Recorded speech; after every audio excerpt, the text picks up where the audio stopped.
Damos gracias al Señor por una nueva oportunidad de estar en su casa, amén.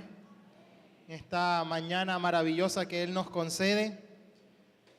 Y tal como hemos anunciado este mes, el día de hoy vamos a hacer algo muy especial después de esta enseñanza.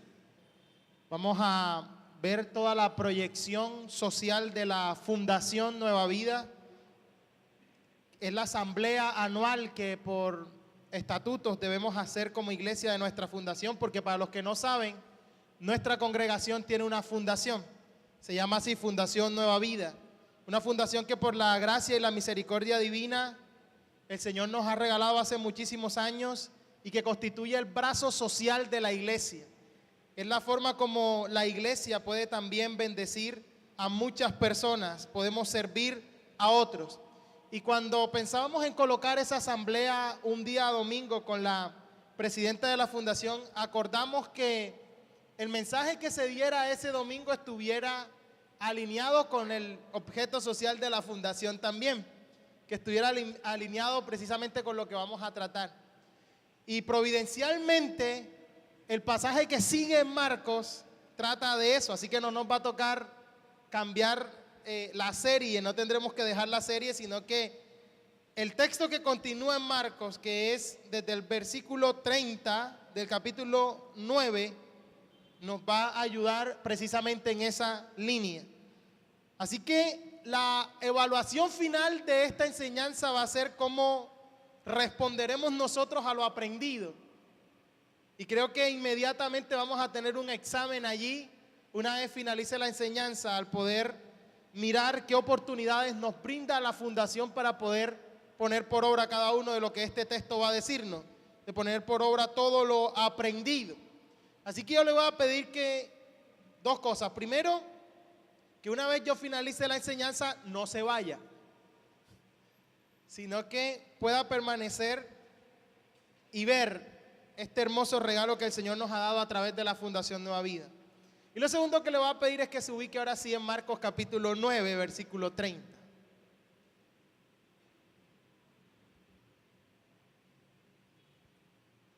Marcos capítulo 9, verso 30. Vamos a estar leyendo hasta el verso 37. ¿Ya lo tiene? Dice así: habiendo salido de allí, caminaron por Galilea, y no quería que nadie lo supiese, porque enseñaba a sus discípulos y les decía: el Hijo del Hombre será entregado en manos de hombres y le matarán, pero después de muerto resucitará al tercer día. Pero ellos no entendían esta palabra y tenían miedo de preguntarle. Y llegó a Capernaum, y cuando estuvo en casa les preguntó: ¿qué disputabais entre vosotros en el camino? Mas ellos callaron, porque en el camino habían disputado entre sí quién había de ser el mayor. Entonces él se sentó y llamó a los 12 y les dijo: si alguno quiere ser el primero, será el postrero de todos y el servidor de todos. Y tomó a un niño y lo puso en medio de ellos, y tomándole en sus brazos les dijo: el que reciba en mi nombre a un niño como este, me recibe a mí. Y el que a mí me recibe, no me recibe a mí solo, no me recibe a mí, sino al que me envió. Amén. El capítulo 9 de Marcos, al igual que el capítulo 10, registra lecciones que Jesús da directamente a sus discípulos. El ministerio de Jesús sufre una transformación, sufre un cambio, y ya pasa de las grandes multitudes que le seguían y que querían por una motivación incorrecta tener algún contacto con él. Ahora pasa a un mensaje más íntimo, un mensaje más cercano y directo a sus propios discípulos.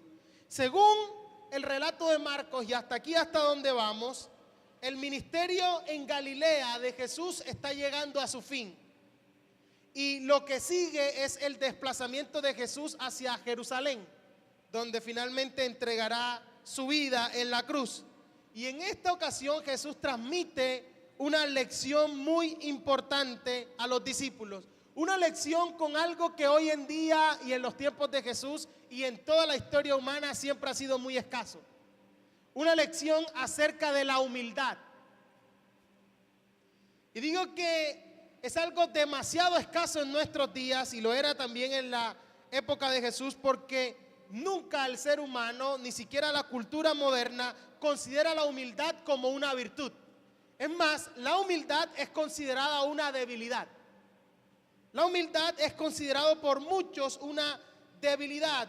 Y lo que más abunda en nuestros días es exactamente lo contrario.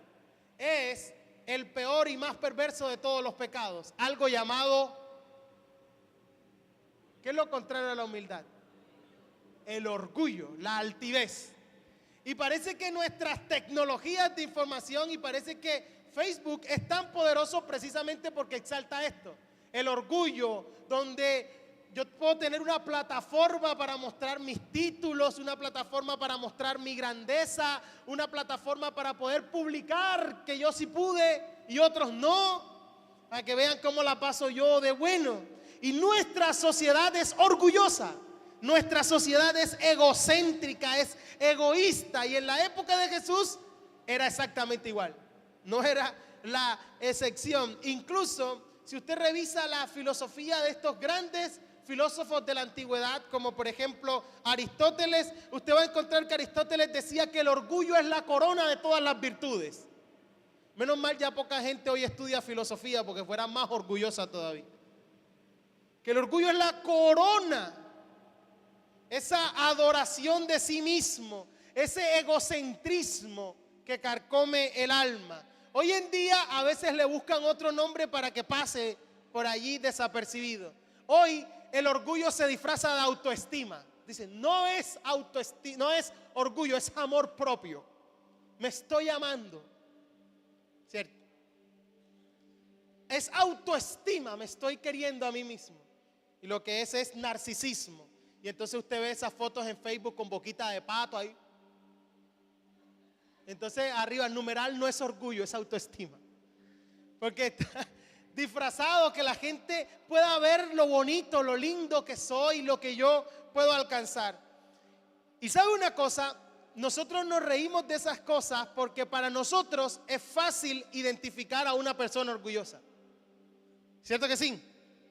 Nosotros apenas vemos a alguien en lo que dice, en lo que hace, hasta caminando, ¿cierto? Hay gente que camina así. Y nada más camina y dice, mira, no quiere ni pisar el suelo. Esta persona es orgullosísima. Mira cómo va con el mentón así. Porque para nosotros es muy fácil identificar el orgullo de otra persona.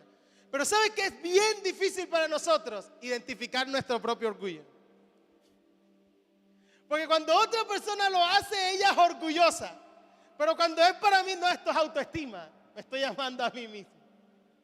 Identificar nuestro propio orgullo es el problema. Es más, somos tan orgullosos que decimos, no, yo no soy tan orgulloso como él. Él sí es orgulloso. Y detrás de nuestras afirmaciones se esconde esto, porque es más fácil ver y detectar el orgullo en otra persona. Y yo creo que no existe nada más contrario a nuestra naturaleza humana caída que la humildad. Es decir, el ser humano por naturaleza es orgullosa. Es orgulloso en su naturaleza, está como en su ADN caído.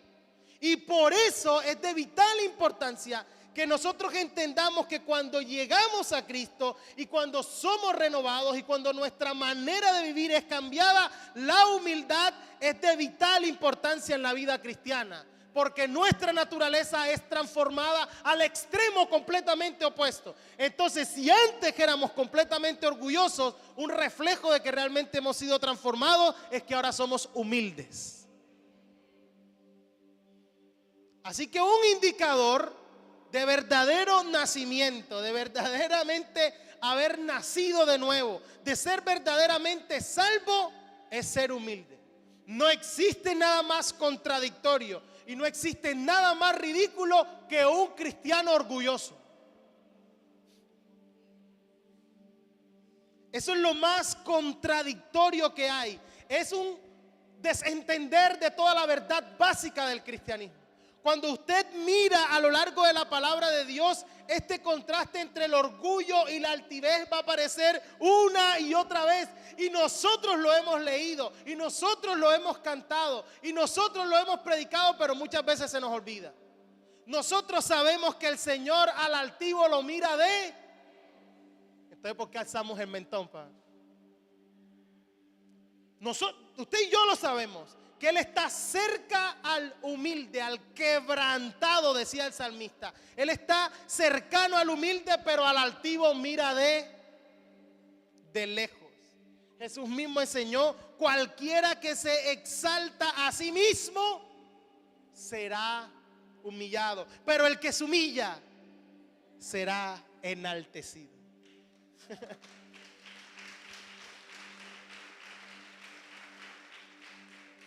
Cuando usted puede leer las cartas paulinas, cuando usted lee, por ejemplo, la carta que estudiamos en Efesios, el apóstol Pablo va a decir una y otra vez: con humildad y mansedumbre.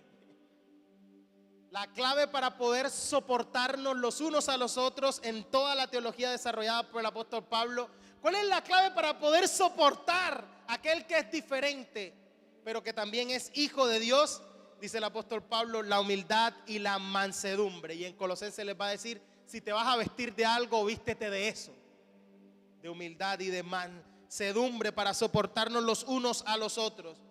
Va a decir: nada hagas por contienda, nada hagas por vanagloria, sino que con humildad, estimando a los demás como superiores a ti mismo.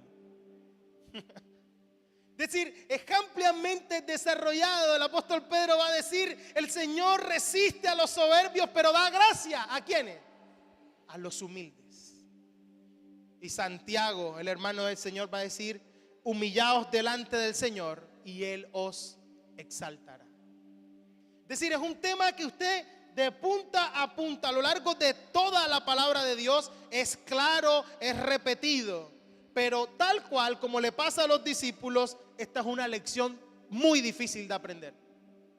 Esto es una lección porque apenas cualquier cosa espectacular sucede en nuestra vida, apenas creemos que tenemos algo que se puede mostrar, queremos enseguida tener la plataforma para que todos lo vean, para que todos lo aplaudan, para que esto me genere algún beneficio adicional. Y parece que los discípulos ya comienzan a albergar este orgullo personal por una posición exaltada, por lo que el texto deja ver. Parece que como los seguidores más cercanos del Mesías ya empiezan a decir: ya me merezco otro estatus. Parece que ya eso de pescador, de recaudador de impuestos, ahora quiero un título.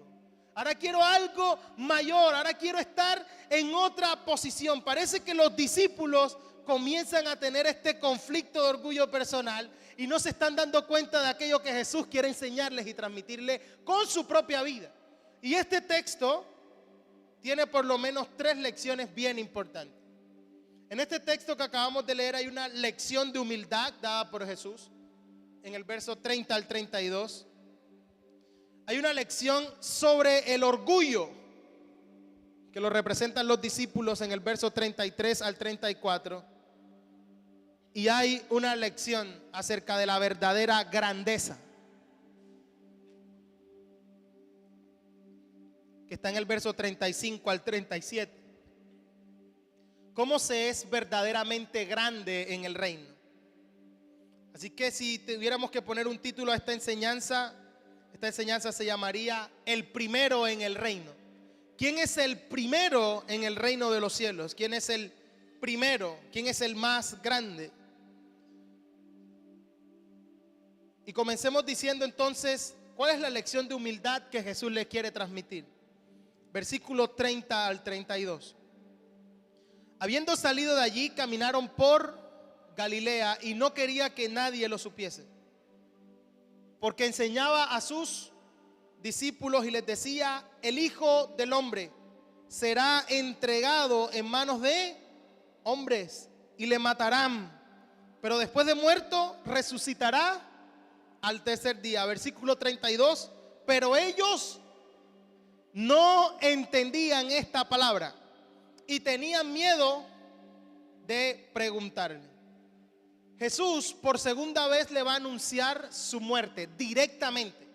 Es la segunda vez que Jesús va a anunciarles directamente, claramente, que va a morir y que va a resucitar. También hay otras menciones indirectas y veíamos allá en la transfiguración que hay algunas menciones indirectas, y en la pregunta sobre Elías también había unas menciones indirectas de su muerte, pero aquí Jesús se los va a repetir, y esta es la segunda ocasión en el Evangelio de Marcos donde explícitamente se lo va a decir.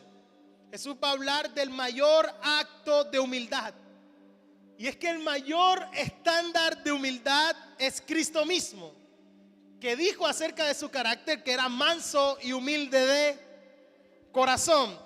Su encarnación, hacerse hombre, es el mayor testimonio de humildad que nosotros tenemos, que hemos recibido, porque Él se despojó de sí mismo y tomó forma de siervo y se hizo obediente hasta la muerte, y muerte de cruz. A lo largo de toda su vida, a lo largo de su ministerio, en cada momento Jesús reflejó este carácter hasta el punto que llegó a lavar los pies de sus discípulos. Su muerte en la cruz es la mayor expresión de humildad, y Jesús quería asegurarse que sus discípulos tuvieran clara esta verdad. Y por eso en este segundo anuncio directo de su muerte, en el primero Pedro intentó reconvenirle, decir: mira, ¿cómo así que ahora que te encontramos? Mira, ahora que ya hemos entendido que eres el Cristo, eres el Hijo del Dios viviente, ¿cómo así que te vas a morir? En esta segunda ocasión nuevamente hay una reacción indebida de los discípulos. Apenas se habla de su sufrimiento, de su resurrección, los discípulos tienen una reacción indebida.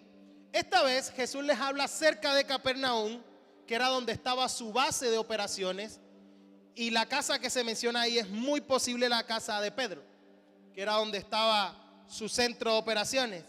Y fíjense que el texto dice que ya no quería que nadie supiese, y que esta enseñanza se la da directamente ¿a quién? A los discípulos. Caminaron por Galilea, no quería que nadie lo supiese, y ahora Jesús le habla directamente a los discípulos. ¿Y qué les decía? El Hijo del Hombre será entregado en manos de hombres y le matarán, pero después de muerto resucitará al tercer día. Este anuncio tiene exactamente la misma estructura de los tres anuncios de la muerte de Jesús en el Evangelio de Marcos.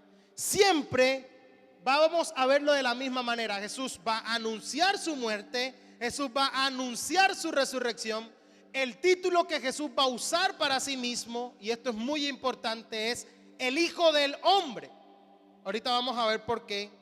En las tres ocasiones los discípulos no entienden, y en las tres ocasiones los discípulos tienen una reacción indebida al anuncio de Jesús. Este título es muy importante, el Hijo del Hombre. Es un título mesiánico que está en el profeta Daniel. El profeta Daniel tiene una visión acerca de todos los reinos de la tierra hasta el momento de la llegada del Mesías. Y cada uno de esos reinos, cuando usted los lee en Daniel, es representado por una bestia, por un animal, una bestia salvaje. Pero cuando llega al reinado del Mesías, usa el título del Hijo del Hombre. Ya no es un animal como los otros reinos, sino es un hombre. Es alguien que recibe, dice el profeta Daniel, del anciano de días todo poder y toda autoridad para gobernar justamente. Y se refiere al Mesías. Es decir, cuando se habla de Hijo de Hombre, todo aquel que había leído Daniel enseguida tenía la mentalidad de un rey, de alguien que iba a gobernar, no como las bestias incluidas el Imperio Romano, el Medo-Persa. Ninguno de ellos había gobernado justamente, sino habían sido bárbaros, habían sido sanguinarios. Así que cuando él usa para sí mismo el título Hijo del Hombre, está diciendo: soy ahora el cumplimiento de esta profecía y el rey que ha venido a juzgar justamente. Así que lo que los discípulos no entienden es cómo Jesús se identifica como rey, como el Mesías, como aquel que podía poner fin a esta tortura del imperio romano, por ejemplo, pero después va a decir que va a morir. Esta es una idea que a ellos no les cuadra. Esta es una idea que ellos no conciben. No les sirve un Mesías muerto. Ellos querían y esperaban otra cosa. Y por eso, cuando usted lee, por ejemplo, el relato de Lucas, de este mismo pasaje, en Lucas 9, el verso 44, la insistencia de Jesús en que ellos pudieran entender que esto era verdad y que su cruz era completamente compatible con su gloria. Lucas dice que las palabras de Jesús fueron: haced que os penetren bien en los oídos estas palabras, porque acontecerá que el Hijo del Hombre será entregado en manos de hombre. Entiéndanlo bien, que estas palabras entren en sus oídos, entren en sus mentes, porque el Hijo del Hombre va a ser sometido a juicio y castigo. ¿Qué sucede con los discípulos? Según el texto, versículo 32.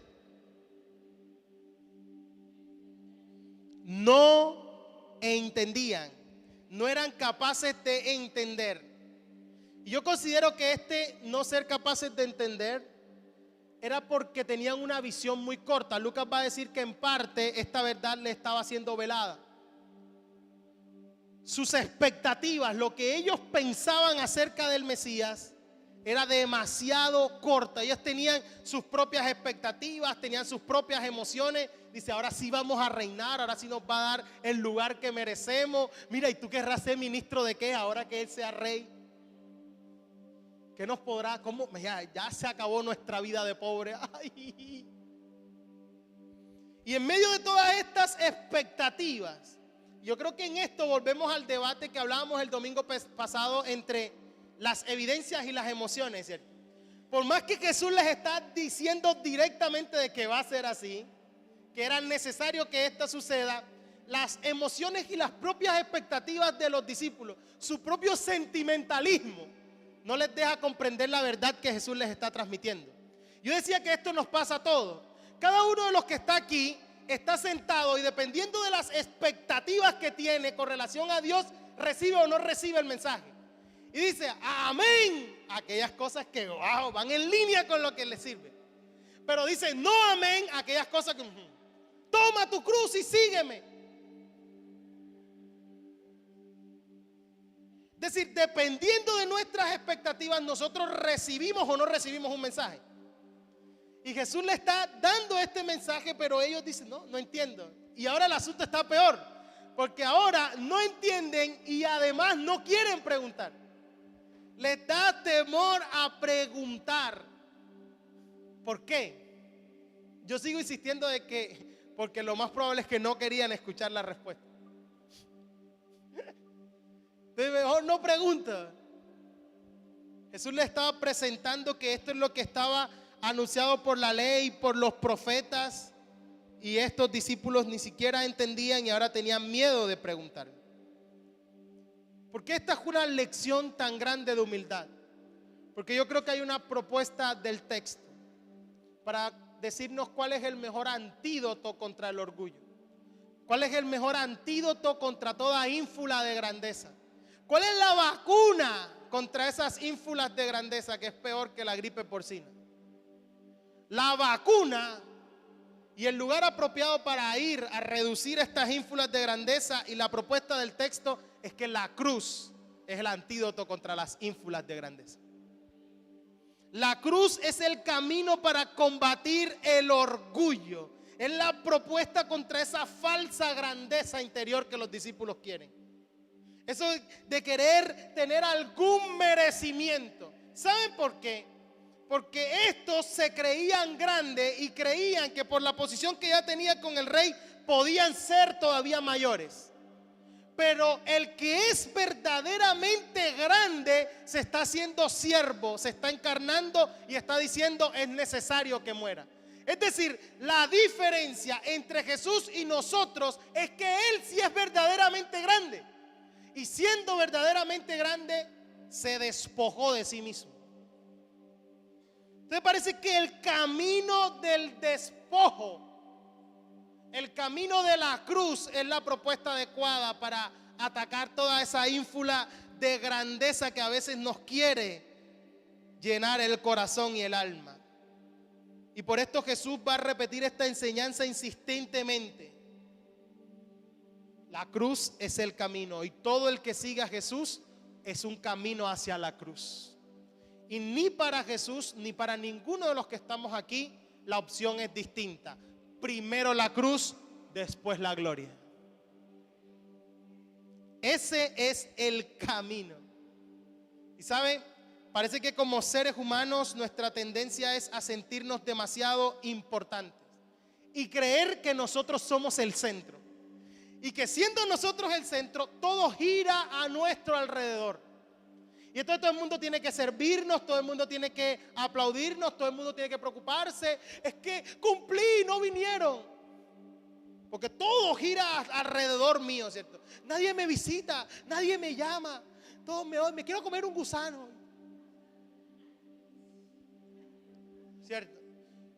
Y ese falso pensamiento de que yo soy el centro y de que todo a mi alrededor tiene que girar en torno a mí es lo que hace susceptible a tanta gente a ser engañada con un falso evangelio. Porque cree que Dios mismo es el genio de la lámpara de Aladino que tiene que complacer sus propios deseos y que Él está sentado en un trono diciéndole a Dios: mira, Dios, ya sabes que estoy necesitando eso, por favor que sea antes de 6.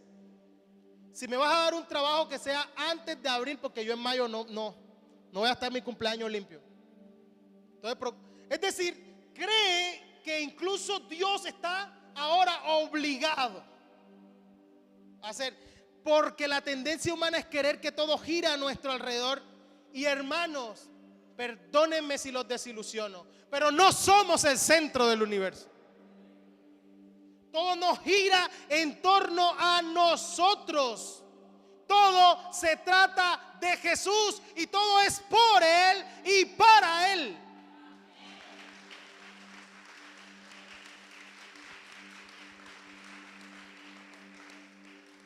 Su cruz tiene que ser el centro. Se trata de Jesús, se trata de su cruz, no de nosotros. Se trata de lo que Él hizo, no de lo que nosotros podamos hacer. Se trata de lo que Él hizo. Y cuando la cruz es el centro de tu vida, cuando la cruz de Cristo, de lo que Él hizo, de su sacrificio a causa de nuestro pecado, es el centro de tu hogar, es el centro de tu vida, es el centro de todo lo que tú eres, no hay ínfulas de grandeza que puedan reinar. ¿Sabes? Porque cada vez que nosotros miramos la cruz, nos damos cuenta de cuál era nuestra verdadera condición. Y si se trata de merecimientos, lo único que merecíamos era esa cruz. Así que entonces, ¿de qué vamos a jactarnos? Así que cuando te quiera picar el bichito del orgullo, el mejor lugar para ir es la cruz. Recordar que el único que fue verdaderamente grande en esa cruz se hizo siervo y vino a morir por mí. Ahora yo que no soy grande, entonces ¿qué me creo? Así que la lección máxima de humildad está dada por Jesús. Pero además hay una lección acerca del orgullo, ¿cierto? Versículo 33 al 34. Y llegó a Capernaum, y cuando estuvo en casa les preguntó: ¿qué disputabais entre vosotros en el camino? Mas ellos callaron, porque en el camino habían disputado entre sí quién había de ser el mayor. Llegan a Capernaum, la ciudad que Jesús tiene como base. Les decía que la casa que aparece aquí probablemente es la casa de Pedro. Esta es la última visita de Jesús a Capernaum. De aquí va a ir a Jerusalén. Y tal parece que en el camino de Cesarea de Filipo, que era de donde venían, hasta Capernaum, Jesús se había alejado un poco de ellos. Jesús como que iba caminando solo y ellos traían atrás un intenso y acalorado debate, como los que están de moda hoy en día. Venían peleando, venían disputando, traían un acalorado debate. Y Jesús ahora los va a confrontar ya cuando están en la casa, ya cerrada la puerta, y dice, bueno, les va a hacer una pregunta directa. Pero la pregunta de Jesús no la hace para recopilar información. Jesús la hace, Jesús sabe perfectamente lo que ha sucedido, sino que esta pregunta la va a hacer para dar una fuerte instrucción a sus discípulos. ¿Y qué es la pregunta que les hace? ¿Qué era lo que estaban disputando en el camino? ¿Qué disputabais entre vosotros en el camino? Y la respuesta nos deja ver cuáles son los problemas que el orgullo genera. La respuesta de sus discípulos es bien interesante porque los discípulos no dicen nada. Se quedan callados. Es decir, saben perfectamente, sienten algo de temor, algo de vergüenza. Y es el evangelista quien nos tiene que contar por qué los discípulos tienen pena de decir lo que estaba pasando. Y es que Marcos, quien está redactando las memorias de Pedro, nos cuenta que en el camino lo que habían disputado entre sí era quién había de ser el mayor. Es decir, desde Cesarea hasta Capernaum, ellos no venían conversando acerca de lo que Jesús les había enseñado.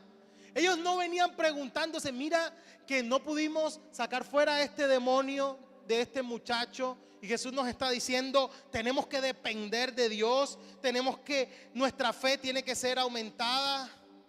Ellos no están discutiendo asuntos de fe. Ellos no están discutiendo asuntos de permanencia, de dependencia de Dios. Su acalorado debate tenía un tema. Y el tema de debate es, bueno, y entonces, ¿quién, si somos 12, quién va a ser el mayor? Y todo el mundo, mira, yo creo que lo merezco por esto, ¿no? Y porque tú, si no sabes ni hablar, yo sí hablo, yo en cambio, ay, entonces Pedro, sí, cuando es por otras cosas sí me mandan a mí.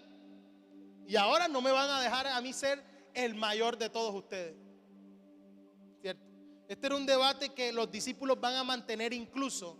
Entonces dice, bueno, después de esto aprenden, no, hasta la última cena.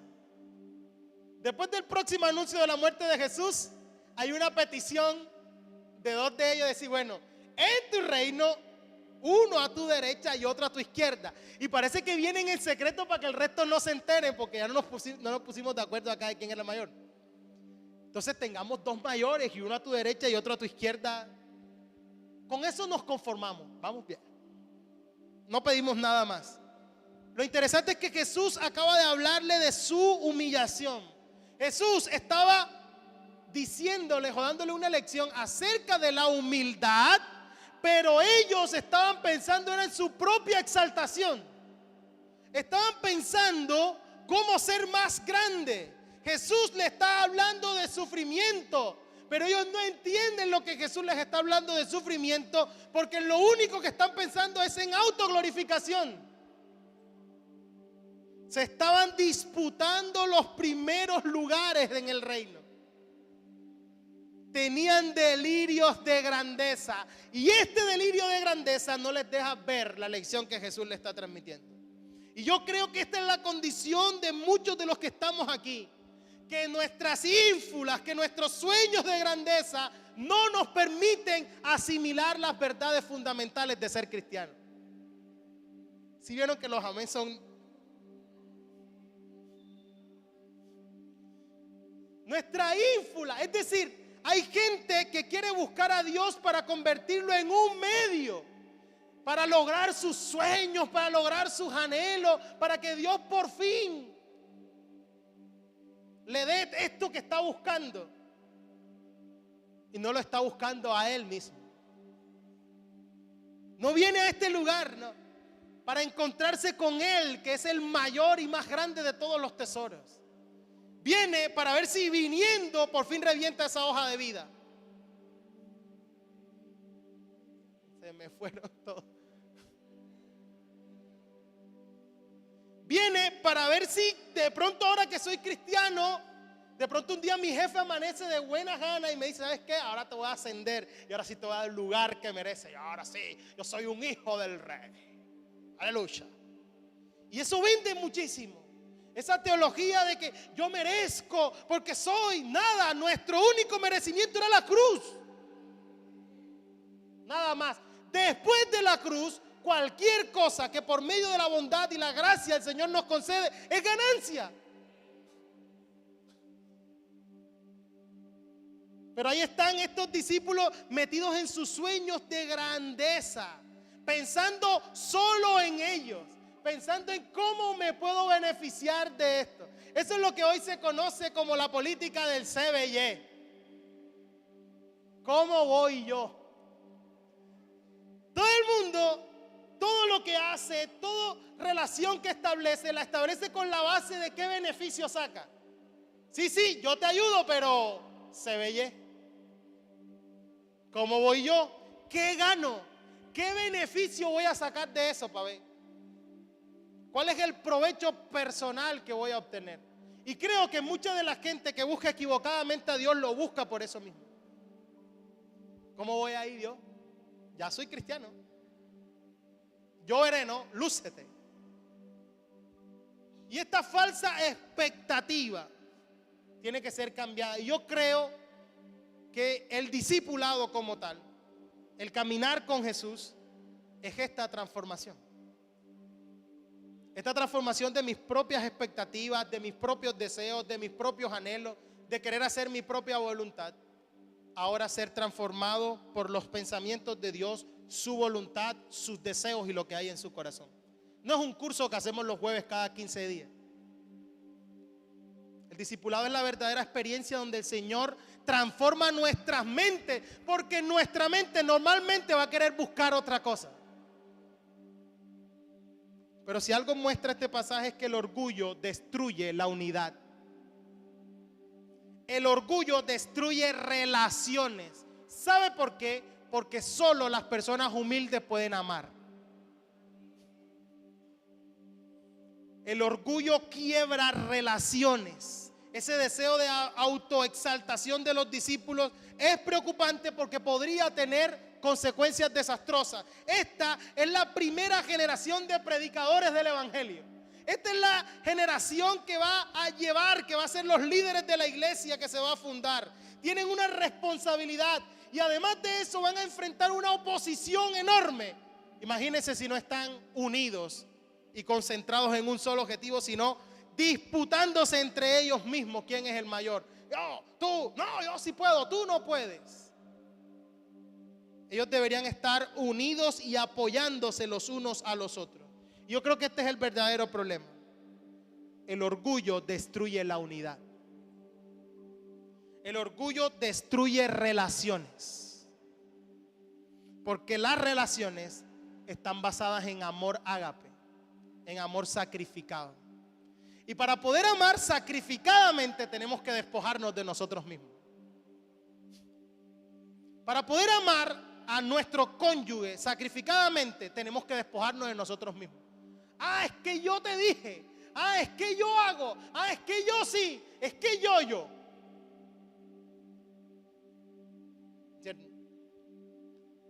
Y cuando lo hace el otro es así de grave. Y cuando lo hago yo, ese es un pequeño error. O sea, es que tú no me pasas nada. Y entonces muchas veces contraatacamos, ¿no? Yo que sí te perdoné esto. Ahora yo hago esto y ahí sí se acabó el mundo. ¿Sabe cómo se llama eso? Orgullo. Alojado en el corazón. Y si hay algo que realmente destruye relaciones, destruye la unidad y destruye iglesias, es el orgullo. ¿Sabe por qué? Porque el orgullo, ese ego personal, hace que seamos indiferentes a los demás. La única preocupación soy yo. Y resulta de que en el reino y en esto que somos su pueblo y esta que es su iglesia, somos interdependientes. Nos necesitamos el uno al otro y estamos puestos para crecer juntos dependiendo el uno del otro. Así que cuando solo estoy pensando en mí mismo, estoy atentando contra esa unidad de la iglesia, estoy centrado en el ego personal. El orgullo es el que lleva a lanzar esos juicios, ¿cierto? Que uno a veces escucha por ahí. Tanta bulla para hacer eso. Algo así como yo lo hubiese hecho mejor. ¿Ve? Y ese es el líder de tal cosa, ¿no? Necesitamos a alguien como...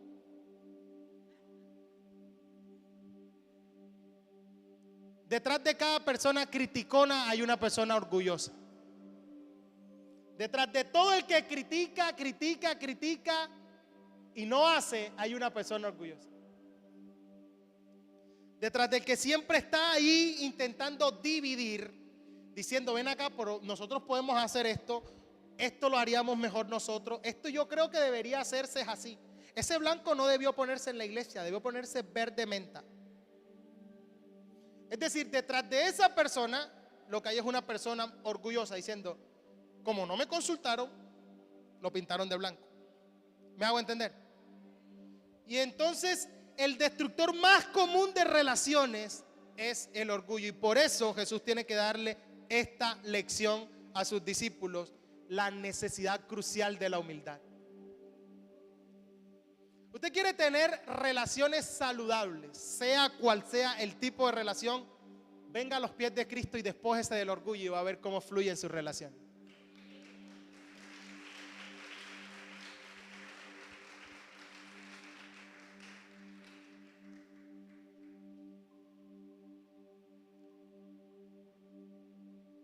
Trabajadores que me escuchan, el día que abandones el pensamiento de que eres mejor que tu jefe, serás un mejor trabajador. Así sea verdad lo que crees. Pero lo que no te deja rendir como debería rendir es un corazón orgulloso. Y gana más. La Biblia dice que nosotros los cristianos no servimos al ojo. Nosotros estamos trabajando, pero ahí en nuestro trabajo somos servidores de Dios. Es decir, que en últimas no le servimos a un jefe. Servimos a Cristo mismo. Pero nuestro orgullo no nos deja. Hay gente que tiene guardaditas cosas allí en su relación, en medio de su relación con su esposo, con su esposa. Dice, esta sí no te la perdono. Podemos darle para adelante, pero te la tengo ahí guardadita. Algún día te la saco, un día me las desquito de esto. Eso es orgullo. Y no te va a dejar fluir en medio de tus relaciones.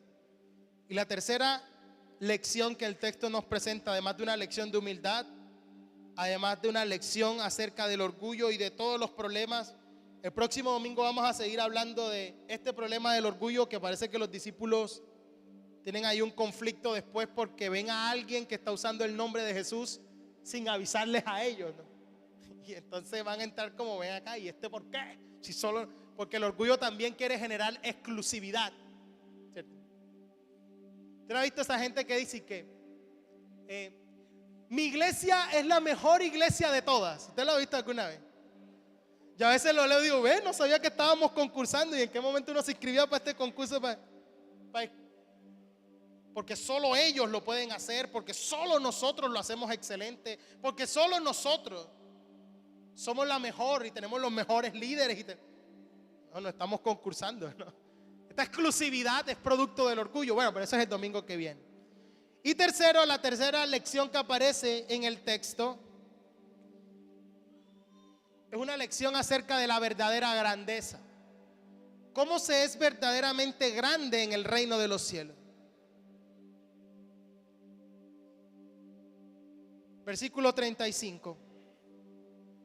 Entonces él se sentó y llamó a los 12 y les dijo: si alguno quiere ser el primero, será el postrero de todos y el servidor de todos. Y tomó un niño y lo puso en medio de ellos, y tomándole en sus brazos le dijo: el que reciba en mi nombre a un niño como este, me recibe a mí. Y el que a mí me recibe, no me recibe a mí, sino al que me envió. Esta es la verdadera grandeza. Y el principio encerrado aquí es el principio de cómo se es grande en el reino de los cielos y cómo este principio es completamente contrario a cómo se es grande en el mundo. La verdadera grandeza dentro del reino está relacionada y asociada con el servicio. La verdadera grandeza en el reino es completamente contraria. La gente orgullosa, aún dentro del ministerio, siempre va a querer alcanzar una posición más predominante.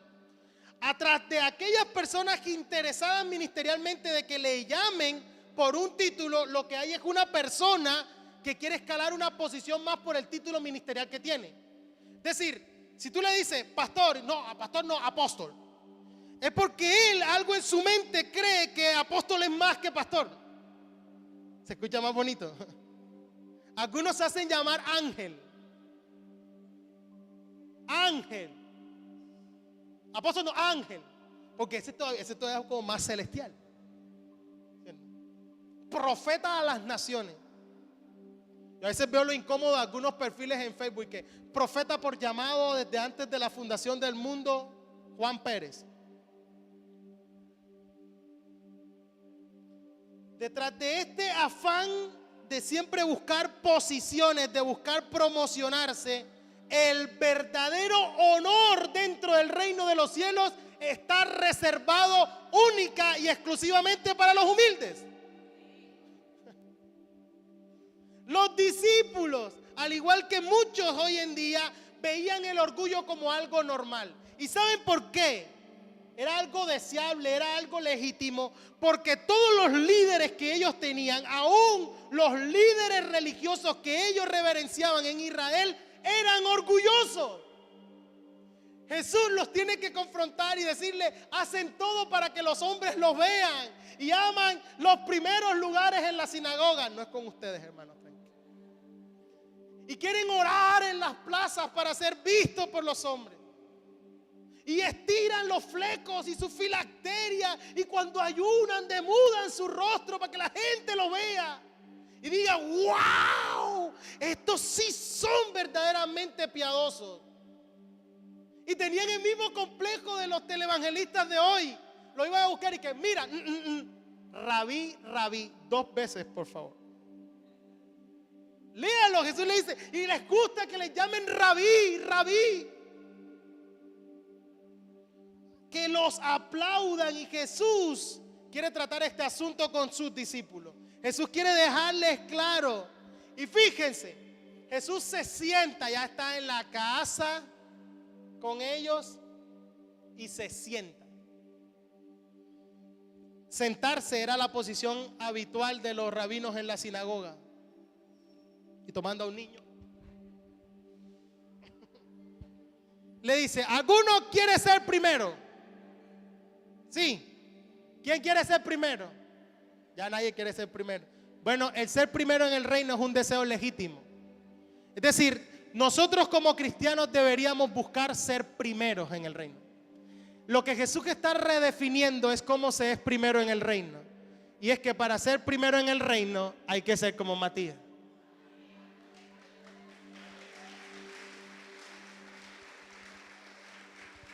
Hay un deseo legítimo. Es realmente asombroso. Lo que Jesús está redefiniendo es a los discípulos, les está diciendo, ¿quieren ser primero? ¿Quieren ser mejores discípulos? Ese es un deseo legítimo.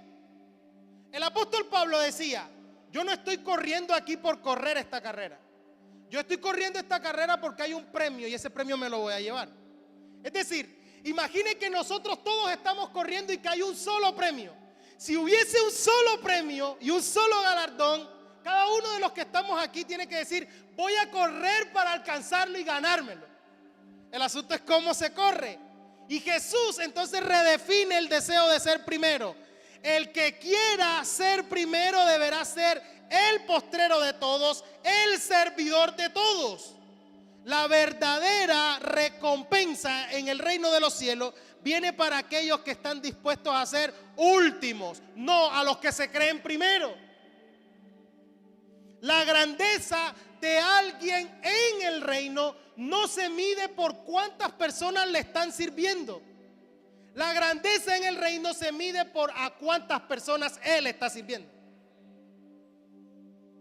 ¿Qué tan grande eres en el reino de los cielos?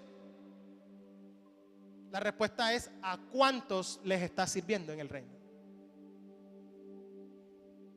Esta es la verdadera grandeza. Es decir, no es el número de personas que te sirven a ti lo que determina que tú eres grande, no. En el reino, que opera completamente distinto, paradójico en todo sentido, es que la verdadera grandeza no se mide por el número de personas que te sirven, sino por el número de personas a quienes tú estás sirviendo. Eso quiere decir que la grandeza en el reino es el servicio. Colocarte de último con la disposición de servir a otros. ¿Usted no ha visto cómo están los meseros de un buen restaurante? Están así y están pendientes así, mirando todas las mesas. De pronto sale por allá esa muchacha aquí. Enseguida, dígame, presto, así, de inmediato. Es decir, un siervo es activo, ¿cierto? Un siervo tiene los ojos abiertos porque sabe que en todo lugar hay una necesidad para servir. Sí, bueno, hay que decirle que mira, la muchacha aquella necesita un vaso de agua. Sí. Porque él sabe cuál es su papel y es el activo, ¿no? El siervo se va a colocar detrás porque va a ver quién necesita ayuda. El siervo va a abrir siempre sus ojos y va a mirar a su alrededor. Eso quiere decir que ninguno de los que está aquí puede decir, no, es que yo no encuentro dónde servir, porque entonces no tiene los ojos bien abiertos. Porque si tú abres bien los ojos vas a encontrar bastantes lugares. Y dice Jesús, te tendrás que colocar de último de todos, de servidor de todos. Y todos es todos, aún los más insignificantes. Aquellos que no te pueden devolver el favor. Aquellos que no pueden hacer nada por ti. Y Jesús les ilustra este principio con este niño. Y dice que tomó al niño, lo puso en medio de ellos y cuando lo tomó en sus brazos le dijo, el que reciba en mi nombre a un niño como este me recibe a mí. Y el que a mí me recibe no me recibe a mí sino al que me envió. Algunos sugieren que el que corría por allí en la casa, como corría Matías, era el hijo de Pedro. Porque estaban probablemente en la casa de Pedro. Y es muy importante porque para nosotros no tiene el mismo impacto que tuvo para ellos. Jesús siempre usa la ilustración de los niños por una razón. En el primer siglo la niñez era abandonada, era vulnerada, era algo insignificante, era algo despreciable. No es como ahora que nosotros vemos los niños, entra Lía y todo el mundo, ¡ah, Lía! Vamos a cobrar a 10,000 la foto con Lía para que vayan. Estamos reuniendo para la universidad. Entonces, no era la misma visión. Un niño es alguien que no ha alcanzado nada, no ha logrado nada. Un niño no tiene poder. Un niño no tiene grandeza, no tiene títulos, no tiene nada que ofrecer. Un niño es débil, es dependiente. Pasaban desapercibidos y eran menospreciados. Y lo que Jesús le está diciendo es que los creyentes son comparados como estos niños pequeños. Y el principio que Jesús busca transmitir es que la manera como un cristiano trata a otro cristiano determina la manera como está tratando a Cristo mismo. Cuando tú ves a otra persona que así al igual que un niño no tiene nada que ofrecer, no ha logrado nada, es débil, es dependiente, y tú mismo te ves así, entonces verdaderamente estás entendiendo la grandeza del servicio. Él no tiene cómo pagar, no tiene cómo retribuirte aquello que estás haciendo por él. Es decir, los discípulos están peleando por quién es el mayor y Jesús les está exhortando a ser cada vez más pequeños, a ser más humildes, humildes como un niño y a recibir a los otros como un niño. Todos aquellos que orgullosamente quieren lugares preferenciales en el reino, ni siquiera van a entrar al reino. Pero aquellos que entran, entrarán porque han sido verdaderamente humildes. Aquellos que con fe humilde como la de un niño estos serán los verdaderamente grandes en el reino. Jesús les está diciendo, miren, ustedes quieren codearse con poderosos, ¿cierto? ¿Verdad? Cuando encuentran en un aeropuerto a alguna persona famosa, enseguida pone la foto en Facebook, estoy codeando aquí, ¿ve? ¿Cierto? Codearse con los poderosos da rating, da muchos likes y todo. Pero Jesús le está diciendo, en lugar de querer codearte con los poderosos, debes estar interesados en codearte con los que no tienen nada que ofrecerte, como este niño. El servicio te hace grande. ¿Y sabes por qué? Porque nuestro mayor modelo, que es Jesús, se hizo grande humillándose hasta lo sumo, hasta la muerte de cruz. Y yo me preguntaba, ¿será que en nosotros puede haber este mismo sentir que hubo en Cristo? ¿Será que nosotros estamos más interesados en nuestros propios asuntos que en los asuntos de los demás? Solo tus propios asuntos, tus propios intereses. Usted con los problemas que tengo yo, ¿qué me voy a interesar por los problemas de otros? Si yo estoy es para que me ayuden a mí. Algunas risas son amén.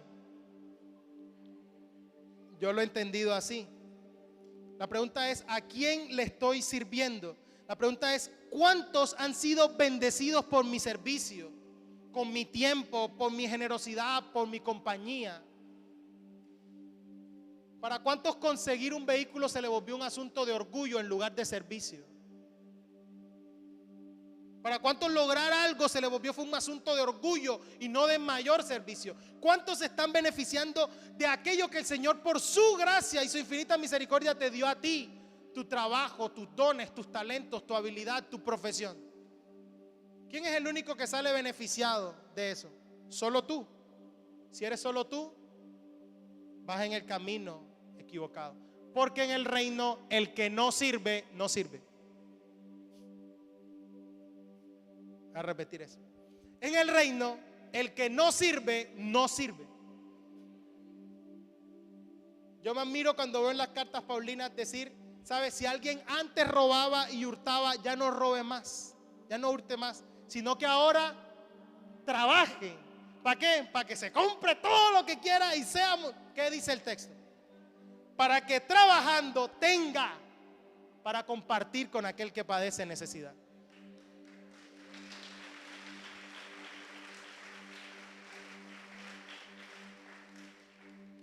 Eso quiere decir que si el único que se beneficia de tu trabajo eres tú mismo, tienes un problema que revisar en tu corazón. Eso quiere decir que si tu único anhelo de tener un mejor salario es para tener tú una mejor calidad de vida,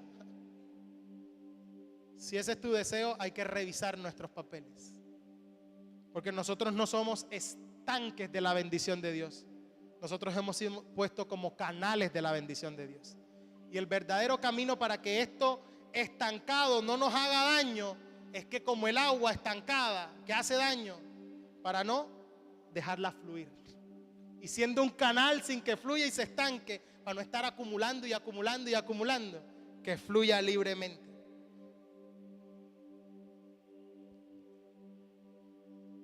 Y yo creo que el Señor nos concede una maravillosa oportunidad en la fundación, por ejemplo, de poder servir a otros. Ahorita en estos minutos vas a ver todas las oportunidades que tienes de poder servir a otros y de poner en práctica esta lección de humildad, de orgullo y de verdadera grandeza. Pero creo que nos toca revisar. Cada primer domingo del mes, por ejemplo, cuando tienes la oportunidad de traer algo para la canasta de amor de los necesitados, ¿cuál es nuestra actitud frente a eso? Vemos en la canasta una oportunidad de poder bendecir a otro que necesita. Estoy así atento a las necesidades de todo el que está a mi alrededor para ver cómo yo le podría servir. Y yo me preguntaba, ¿cómo se puede vivir después de esta enseñanza? Encerrado en nosotros mismos, en nuestros logros, en nuestro propio nombre, o definitivamente de una vez por todas nos bajamos del trono donde hemos querido estar y dejamos que realmente el Rey Supremo ocupe ese trono. Y que sigamos su ejemplo, que no vino a ser servido, sino a servir. De una vez por todas nos despojamos de nosotros mismos y de nuestro propio orgullo. La pregunta es, ¿qué tan grandes somos en el reino? ¿A cuántos tenemos la oportunidad de servir? ¿Cuántas oportunidades de poder servir a otro has desaprovechado simplemente por brindarle unos minutos para conversar? Unos minutos de tu tiempo. No, pero es que vengo recansado. No tengo tiempo para más nadie. La verdadera grandeza consiste en servir. Y Jesús se encargó de dejarnos este ejemplo para que nosotros sigamos sus pisadas. Y nosotros como cristianos debemos procurar alcanzar esta verdadera grandeza siguiendo el mayor y más grande ejemplo de ello, a Jesús mismo. Porque servir es un acto de amor. ¿Sabes por qué no servimos? Porque no amamos. ¿Usted ha visto la gente que ama a los niños? ¿Qué hace? Le sirve a los niños. ¿Usted cree que esos maestros de escuela dominical sin un salario, por qué están haciendo eso? Porque el Señor ha puesto en su corazón amor en su corazón para servir a los niños. ¿Usted no ha visto la gente que ama a los perritos? ¿Cierto? Y entonces de pronto en Facebook publica, mira, este perrito está en tal veterinaria, lo atropelló un carro y la gente va hasta allá. Y dice, ¿cuál es la cuenta del Tommy? Y no, ¿cuánto va recogido? Mira, aquí está y deja 100,000 pesos. ¿Lo ha visto? ¿Sabe por qué? Porque servir es un acto de amor. Entonces, dado que él ama, en este caso a esas mascotas, por eso se mueve a hacerlo. Es decir, que cuando no servimos, lo único que mostramos es que no estamos amando. Cuando no estamos dispuestos a salir de nuestra propia comodidad. Yo quiero dejar claro, nosotros no somos salvos por obras, pero lo que hacemos es un reflejo de que realmente hemos sido salvos. Así que, hermano, les hago la misma invitación que me hacía a mí mismo después de este texto. Dejemos de creernos algo que no somos, porque Rey ya tenemos y es uno solo, santo, poderoso, alto y sublime. Nosotros somos siervos.